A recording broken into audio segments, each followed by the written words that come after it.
नमस्कार प्रिय दर्शकों, हाजिर हूँ सरकारी नौकरी के कुछ सूत्रों को, कुछ योगों को कुंडली में बताने के लिए। दर्शकों, आजकल सबसे आसान कुछ लगता है वो है सरकारी नौकरी, क्योंकि व्यक्ति भाई समझता है यदि एक बार पढ़ लिख कर अच्छे से इस फील्ड में, इस नौकरी में घुस जाए तो फिर हमारा पूरा जीवन सुरक्षित हो जाता है। प्राइवेट नौकरी की कोई गारंटी नहीं, कब तक रखे कब निकाल दे। बिजनेस व्यापार का कोई भरोसा नहीं, कब तक अच्छे से चले और कब घाटे में जाने लगे। हमेशा आपके जीवन भर आपको सुरक्षित रखने वाला कोई है, वह यह नौकरी है। भाई आप लोग जानते ही होंगे, एक बार इस नौकरी में जो प्रवेश पा लिया, जो चला गया, किसी कुछ भी हो, इस सरकारी नौकरी में चपरासी की नौकरी हो, चाहे टीचर की हो, चाहे किसी इंजीनियर विभाग की हो, वकील की हो, डॉक्टर की हो, किसी भी फील्ड में एक बार व्यक्ति घुस जाता है, फिर आजीवन उसका महीने का सैलरी बढ़ा रहता है, वो आते रहता है और बढ़ने की उम्मीद तो ज़्यादा रहती है, घटने की उम्मीद नहीं रहती। आपके ऊपर काम रहे या ना रहे, आप काम करो या ना करो, नौकरी से आपको हमेशा तनख्वाह मिलती रहेगी। कहीं-कहीं पर भाई अब तो सरकार सुन आए हैं कि 2000 के बाद पेंशन का सिस्टम बंद कर दिया। नहीं तो आपके रिटायर होने के बाद भी पेंशन भी उसमें मिलता रहता है, जो कि प्राइवेट नौकरी में नहीं होता। तो दर्शकों, आपकी जन्म कुंडली यदि आपको सरकारी नौकरी चाह रही है, आप सरकारी नौकरी चाह रहे हो, तो आप अपनी जन्म कुंडली बनाइए। किसी भी सॉफ्टवेयर में अपना डेट ऑफ बर्थ डालकर, किस समय आपका जन्म हुआ है, उस समय को डालिए तथा तब जहाँ पर आपका जन्म हुआ है, किस स्थान पर, उस जन्म स्थान को डालिए, अपना नाम डालिए और आप उस पर इंटर करोगे तो ये इस प्रकार एक चार्ट बनकर आएगा। आप लग्न में देखो, लग्न किसे कहते हैं? तो लग्न कहते हैं इस भाव को, जहाँ पर मैंने 1 नंबर लिखा है। या 1 नंबर मेष लग्न की कुंडली है। हो सकता है आपके यहाँ पर कोई और नंबर लिखा हो, 2 लिखा हो, 3 लिखा हो, 7 लिखा हो, 10 लिखा हो, 12 लिखा हो, उससे नहीं मतलब। इस यह होता है मेन लग्न, ये सबका अलग-अलग हो सकता है। किसी का मेष होगा, किसी का वृष होगा। 12 राशियों से यहाँ पर कोई अलग नंबर लिखा होगा। आपकी कुंडली में यदि आप देखिए, यहाँ पर 5 नंबर लिखा हो, ठीक? यहाँ पर 5 नंबर लिखा हो और 5 नंबर के जो स्वामी होते हैं सूर्य, वह कुंडली के 7म भाव में हो, 10म भाव में हो, एकादश में अथवा द्वितीय भाव में हो। ना समझिए, सूर्य कुंडली के 7म भाव में, 10म भाव में, एकादश भाव में और द्वितीय भाव में हो। सूर्य कौन है? सूर्य राजा की कारक है और यह भाव कर्म का भाव, धन का भाव है। सूर्य यदि इन भावों में बैठे हों, तो ऐसा जातक राजपाट से धन कमाता है। अब राजपाट से धन कमाने का क्या मतलब?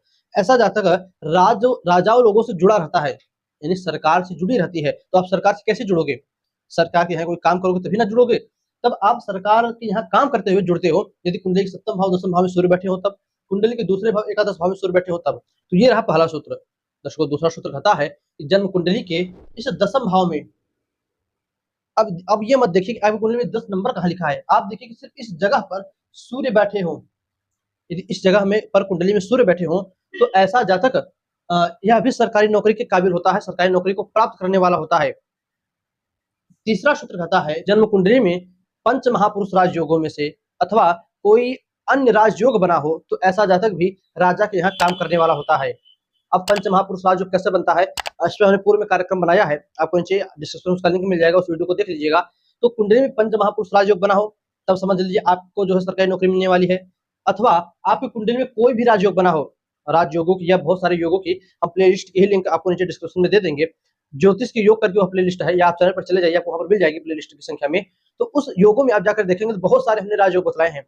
उन राजयोगों को देख लीजिए, उनमें से कोई भी एक राजयोग बना हो, किंतु वह राजयोग मजबूत हो, वह राजयोग बलशाली हो, तब आपकी भी कुंडली में सरकारी नौकरी के सुयोग समझिए बन रहे हैं। अन्य भी योग हैं, किंतु सरकारी नौकरी के लिए सूर्य का मजबूत होना बहुत आवश्यक है। जब तक सूर्य मजबूत नहीं होंगे, तब तक सरकारी नौकरी आप कह लीजिए कि जातक को प्राप्त होते-होते रह जाती है। अब दर्शकों, बात कर ले कि मान लीजिए कि हमें हमारी कुंडली में योग बना है, तो कब तक वह नौकरी हमें मिल सकती है? तो आप देखिए, आपकी कुंडली में सूर्य की दशा आ जाए, आप थोड़ा बहुत ज्योतिष समझते होंगे, तो सूर्य की दशा आ जाए, अंतर दशा आ जाए और उसी समय, सब ज्योतिष का सबसे बड़ा सूत्र देश काल परिस्थिति, मान लीजिए सूर्य की दशा आ जाए, कुंडली में सरकारी नौकरी के योग बने भी हैं, किंतु आपके यहाँ कोई भर्ती ही ना निकले, तब सबसे परिस्थिति में पहले देखिए देश काल परिस्थिति, क्या उस जगह पर जहाँ पर आप जिस जातक की कुंडली देख रहे हो, क्या उसके जिले में, क्या उसके राज्य में सरकारी नौकरी की भर्ती निकल रही है? यदि निकल रही है, तो वह अपने उसी समय में, जब सूर्य की दशा, अंतर्दशा, प्रत्यंतर दशा चले, उसी समय में परीक्षा दे, फार्म भरे, अथवा उसी समय में उसका सिलेक्शन होना हो, तो वह उसका सिलेक्शन 100% है कि होकर ही रहेगा, बशर्ते सूर्य मजबूत हो, कुंडली में सूर्य मजबूत हो, तब जाकर यह योग जातक की जन्म कुंडली बनता है। तो आप कुंडली देखिएगा अपनी, आपकी कुंडली में ये योग बना है तो कितना मजबूत है, और आप यदि सरकारी नौकरी का ट्राई कर रहे हो या हो चुका है, तो किस फील्ड में हुआ है, कमेंट करके अवश्य बताइएगा। बस आज इतना ही, इजाज़त दीजिए हमें, पुनः आपसे मुलाकात होगी कल इस नई वीडियो में नए टॉपिक के साथ।